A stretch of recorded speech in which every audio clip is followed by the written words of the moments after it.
യേശു നല്ലവൻ, എനിക്കു യേശു നല്ലവൻ. നല്ല രക്ഷകൻ തൻ നാമം വാഴ്ത്തിപ്പാടും ഞാൻ. യേശു നല്ലവൻ, അതേ എൻ യേശു നല്ലവൻ. യേശു നല്ലവൻ, യേശു നല്ലവൻ, എനിക്കു യേശു നല്ലവൻ.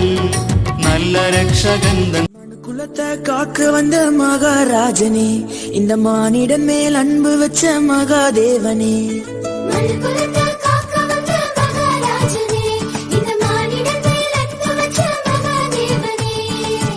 எந்தன் பாவங்களை போக்க வந்தவரே, எங்களை ரட்சித்து மீட்க வந்தீரே. உங்க அன்பை எண்ணியே நன்றி சொல்லுவோம், உங்க அளவில்லா கிருபைக்காய்